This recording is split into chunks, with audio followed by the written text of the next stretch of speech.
Dr. Hiltz?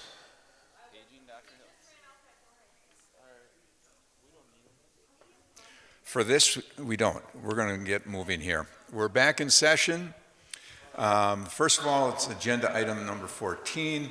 When building a road intended to be turned over to the city of Wausau at the end of construction, the city of Wausau typically engages the developer, in this case, the Wausau School District, in an agreement that outlines the specifications of the road. Such an agreement also defines the utilities as well as the financially responsible parties to ensure all parties are in agreement and the road is built meeting the city of Wausau requirements. This ensures a smooth transition at the conclusion of construction, allowing the city to accept ownership without exceptions.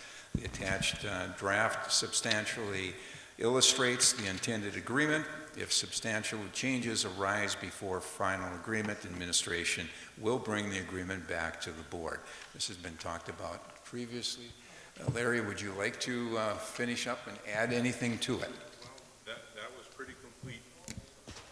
That was pretty complete, so I don't know how much I can add to that.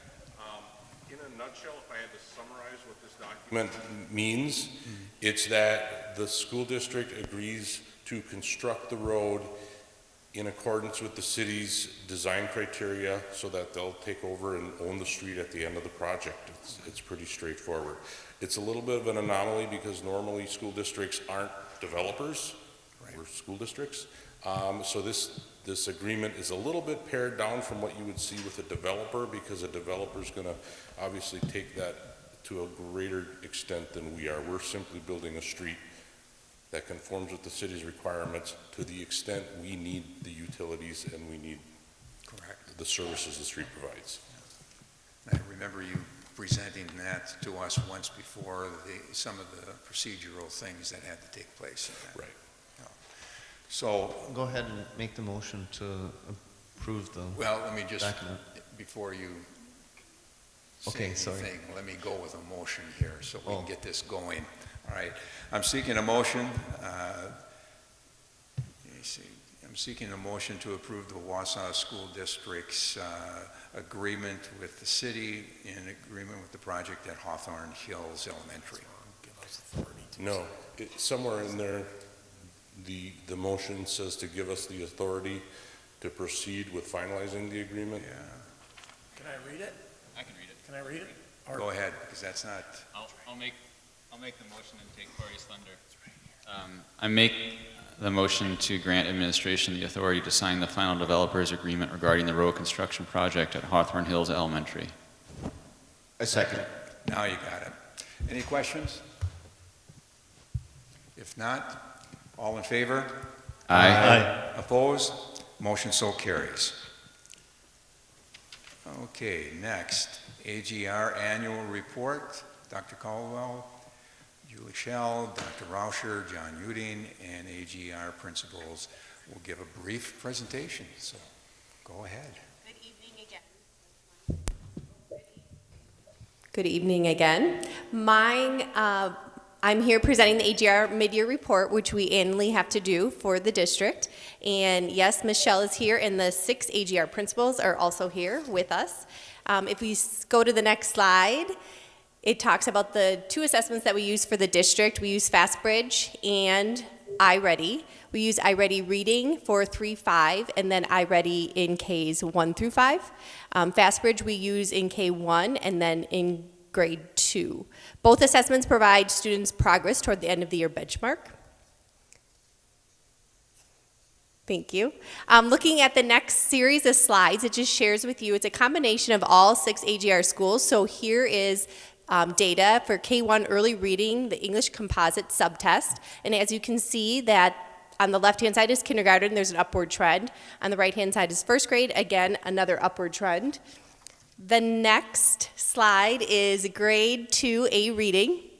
And again, we see an upward trend for grade 2.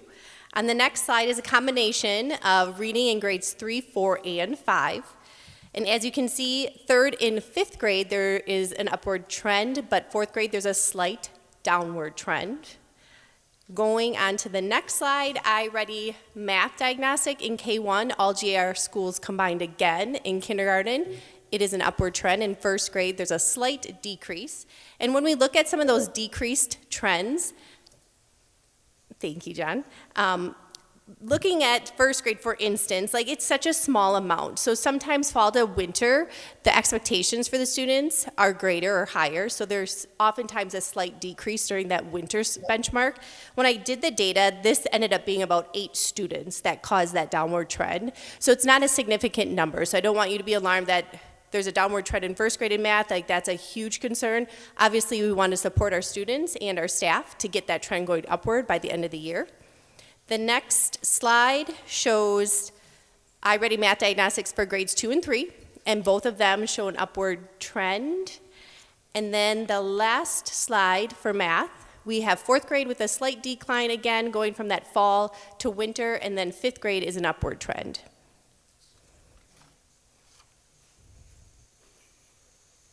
I've always wanted to do that to John, just like be like, let's go. Good evening. When we think about what AGR is set to accomplish, we're really looking at the continuous improvement process. So when we think about the systems that we have in place for supporting our AGR schools and all of our schools in the Wausau School District, it really comes down to how do we use data, how do we analyze and use data professionally to drive our instruction forward. So the dates that you see there are dates that are building in-service days, where our building leaders and our staff are typically going through the continuous improvement process, which involves data collection and analyzation, and how does that fit into our continuous improvement action steps that we have set forth. So we're continuing with that process. We also have data days at the elementary level where in all of our schools, but we are looking at students every 4 to 6 to 8 weeks in any supports that they are receiving and analyzing the growth and the progress that students are making and addressing and being responsive to needs as we go along. We also have some great professional development and learning happening in the district, and we have the fortunate benefit of having our ELA and math coaches and also our technology integration specialists. So some specific ways that we are supporting our AGR schools and all of our elementaries right now are some wit and wisdom training, AVMR, which is a math intervention, a very diagnostic and specific math intervention for our youngest students at this time, and then of course the in-district coaching supports that those coaches provide. Last but not least, certainly our use of professional learning communities, and that's the importance of that common planning time that our teachers have together with our interventionists as well as with their grade level colleagues. Just a quick overview again, the AGR program, the strategy that we are choosing to implement in the Wausau School District is maintaining that 18:1 or 30:2 classroom ratio. We also need to provide instructional coaching supports through a licensed teacher, which our coaches in the district have, our district coaches. And then each school specifically has information that they're gathering in reading and in math on those K-3 students using the assessments that Dr. Caldwell went through with either FastBridge or iReady sub-tests that they're looking at and setting individual goals for each grade level around. Then, as you see, we've provided for you in your information and in your board book packet information for the last 18 months. So it's fall to spring of last year, and then fall and winter. We just completed the winter assessment window for this year. And note that in reading that the assessment did change at grades 3-5. So we'll kind of slowly, if you have any questions, absolutely, of any of the specific schools, we went through the AGR combined data together with you. We certainly would be willing to answer those questions, but we'll kind of slowly scroll through the next probably 10, 12 slides here. It's probably 12 slides, John, if you have any questions. But getting down to our final slides, where we are wanting to provide for you a look at all of our elementary buildings combined. So here you have our K-5 reading summary of all 13 elementary schools with all of those composites and students at benchmark or above combined. So you see there is an upward trend in that trend line for how our students are progressing in all of our schools in reading. And looking at the same data in math, you do see an upward trend line for all of our K-5 math diagnostic scores, students at benchmark and above in an upward trend line. So what are our next steps to continue to support adult learning through professional development? Engage in the adult and student goal setting, which our students and staff are currently doing through Leader and Me, in addition with the 40X model, which mirrors that SIP plan that the schools are working through this year. We will continue our work with our awesome specialists, our math and ELA specialists, to look at that ELA standards-based work and the math core resources to support the work that the teachers are doing in the classrooms to support our students. Anyone have any questions? Reasons that, that the winter scores appear in some cases and at some schools to have fallen. Do you Sure. have some generalizations on that? Sure. I mean, every group is different. Those normed, when you look at those normed tests, basically for students to even maintain that 40% proficient or above, you know, is a hike and a productive struggle. So that when we see students even maintaining that proficiency benchmark as they go from fall to spring, that means they're working really hard to even maintain that proficiency. Many times in winter, there is a jump in the expectation for students that we might see level out by spring, where we still see an upward trend line, but in some cases, we do see some natural dips in the winter due to just the level of rigor and that happens at that winter score. Also, even a slight fluctuation between, like if we go with red being a minimal score, moving into yellow, and then maybe variations of green, sometimes we see a few students slide out of the red into the yellow, which is great. They're moving out of maybe a minimal capacity to a greater capacity in their learning. And then we might see a few students who slide maybe from green to yellow by one cut score.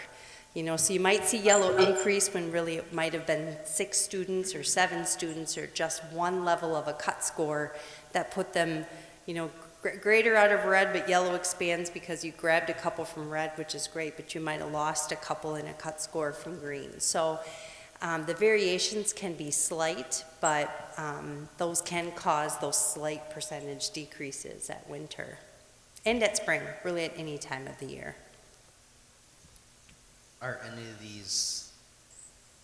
those slight changes of concern that we should attempt? Because I'm sure we don't have the resources to do interventionists, but is that something that should be addressed in that fashion?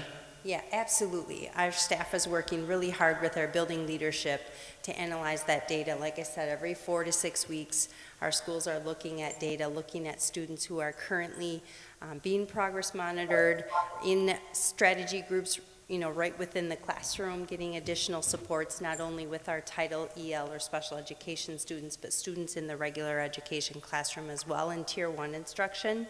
We're always looking to engage them at higher levels and to increase their achievement levels. So we're continually looking at even the kids who slid 1 point threshold to see what we can do to increase their capacity and continue to see that growth overall. I think some of the things on this slide, Mr. Sillers, like unpacking those standards in ELA, all that work will support those students to increase, hopefully, their assessment this spring. Mm-hmm.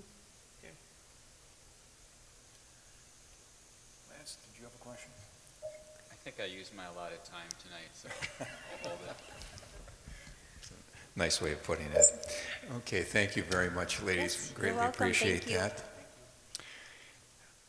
Moving right along here, at our Education Operations Committee meeting, we went over the 2023-24 capital projects.